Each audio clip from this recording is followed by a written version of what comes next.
전문가 연결해서 자세한 내용 좀 짚어보도록 하겠습니다. 네, 이영주 경희대학교 소방방재학과 교수 연결되어 있습니다. 나와 계십니까? 예, 안녕하세요. 네, 자, 교수님. 자, 앞서 말씀드린 대로 이제 경기 화성의 한 1차 전지 공장에서 큰 불이 났는데요. 아직까지 정확한 화재 원인은 파악되지 않고 있는 상황인데 현재까지의 화재 상황부터 좀 짚어볼까요? 예, 지금 현재 화재가 발생을 했는데 앞서 말씀해 주신 것처럼 지금 현재 예. 배터리가 여기 한 35,000개 정도 있었던 걸로 이렇게 이제 확인이 되고 있는데요. 네네. 사실 배터리 공장 내에서 이런 배터리를 생산한 이후에 배터리의 이제 안정화 작업이라든지 이런 것들 과정에서 이렇게 덕치되어 있는 배터리에서 화재가 발생하는 경우 이런 부분들도 이제 적지 않거든요. 그래서 지금 현재까지 알려진 걸로 보면은 이런 이제 생산 제조된 배터리에서 화재가 예. 발생했을 가능성 이런 부분 상당히 좀 높게 보고 있습니다. 다만 이제 현장에서 고립돼 있는 지금 인원들도 상당히 있다라는 거는 화재가 굉장히 급속하게 한마디로 대피할 겨를이 없을 정도로 굉장히 빠르게 화재가 확산된 상황이 아닌가 싶고요. 또 예. 한편으로는 고립된 이 인원들에 대한 수색이라든지 또 이런 작업들도 화재가 굉장히 강하고 또 앞서 말씀드린 대로 이런 리튬 이온 전지가 물에 닿았을 때 일부 이제 수소가스가 발생해서 폭발의 위험이라든지 이런 것들을 대비하면서 작업을 진행하는 과정이기 때문에 상당히 좀 예. 시간이 걸릴 수도 있다 생각이 됩니다.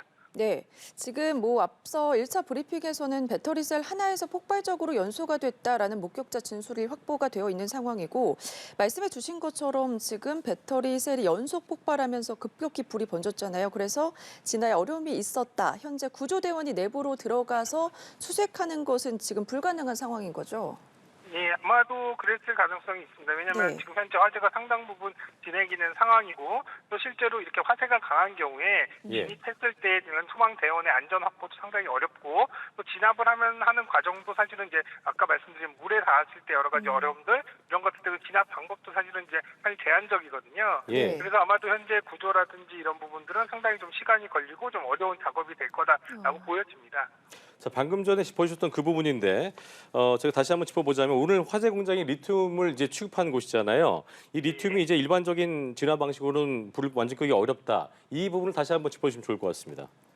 실제 이제 리튬이 물에 닿으면 이를테면 수소가스가 발생을 하고 수소가스가 또 이제 폭발성 있는 기체이기 때문에 이런 위험성에 대한 부분들은 뭐 어느 정도 있다고 봅니다. 네. 다만 이제 이렇게 대부분 배터리 같은 경우에 리튬이온 그 케이싱, 배터리 케이스에 케이싱이 되어 있기 때문에 이런 예. 것들이 이제 누출이 되는 정도가 과연 이제 어느 정도 많이 되는지에 대한 부분들은 지금 확인하기가 어렵기 때문에 그래서 아마도 더더욱 뭐 이런 부분들 이제 안전에 신경을 쓰면서 진압 작업이 이루어져야 되기 때문에 좀 더뎌지지 않을까 싶거든요. 예, 그래서 예. 일단 기본적으로는 연기라든지 또 이렇게 이제 폭발성 가스가 공간 안에 체류되는 것들을 최소화하기 위해서 이를테면은 바깥에서 이제 환기라든지 이런 부분이 좀 어느 정도 잘 이루어지는 상황들 또 그 안에 상황들을 파악한 이후에 네. 진압이라든지 구조 작업들이 이어질 것으로 보입니다.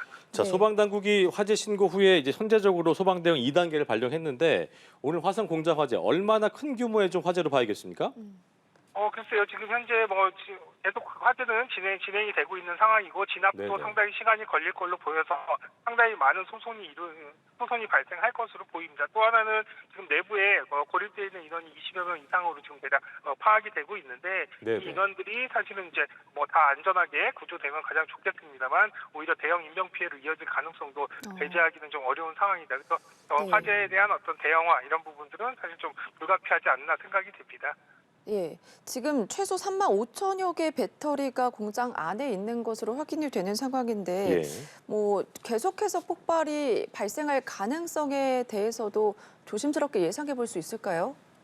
지금 현재 화재가 계속 이어지는 상황에서 배터리들이 이제 계속 연소가 되는 상황이라면 네. 폭발의 가능성들은 어느 정도 있습니다. 근데 대규모 폭발, 한꺼번에 전체가 다 폭발하는 그런 개념보다는 아마도 배터리 셀 하나하나가 개별적으로 이제 연소가 되면서 거기서 이제 폭발이 일어나는 과정이기 때문에 크고 작은 폭발이 연쇄적으로 일어날 가능성 이런 부분들은 어느 정도 있지 않나 싶습니다. 예. 네. 저희가 이제 소방당국의 그 내용에 따르면 연쇄 확대는 막았다. 그러니까 이거는 어떻게 보면은 최악의 상황은 좀 막은 거다, 방지한 거다 이렇게 좀 봐야 될까요?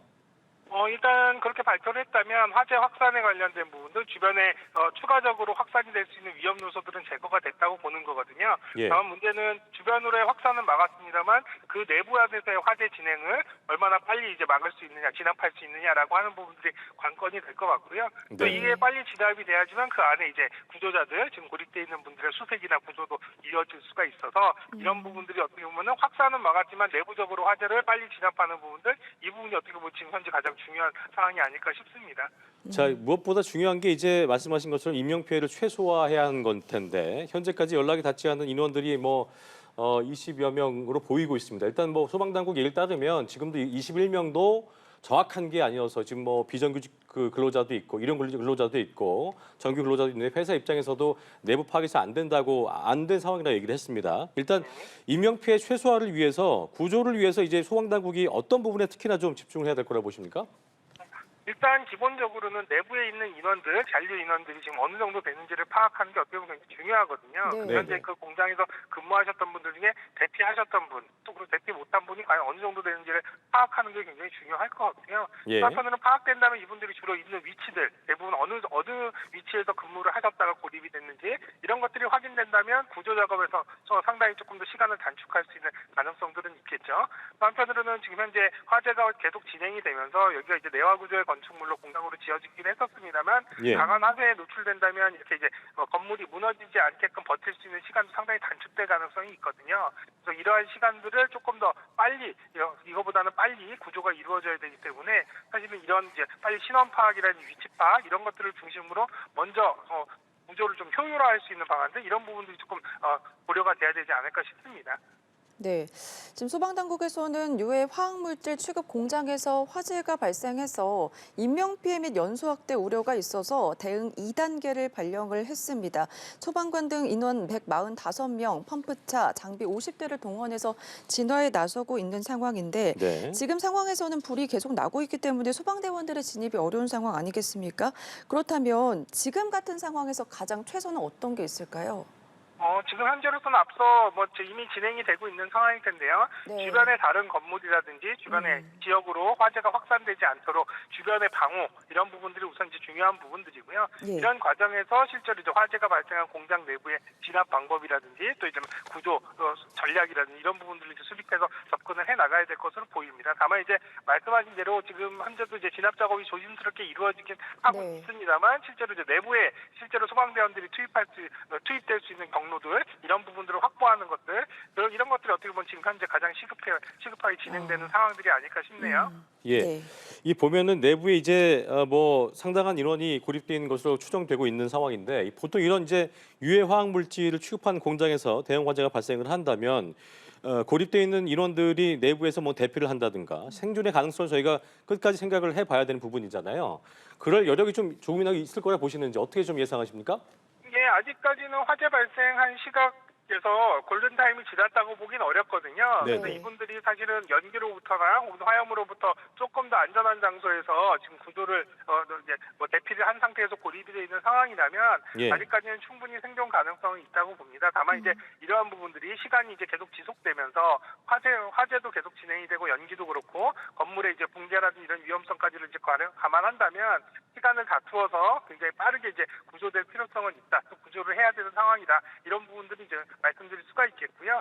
다만 이제 이런 구조도 굉장히 중요하지만 이런 과정에서 소방대원들이 현장에서 무리하게 이제 진압이라든지 구조 작업들을 하다가 오히려 또 이제 소방대원들이 피해를 입는 이런 상황들이 발생할 수도 있기 때문에 이게 예. 사실 어떻게 보면 현장에서 가장 지금 어려운 딜레마가 아닐까 싶습니다. 빨리 구조해도 해야 되지만 실제로 또 네. 소방대원들의 안전을 확보하는 부분들 이게 굉장히 좀 어려운 상황이 아닌가 싶습니다.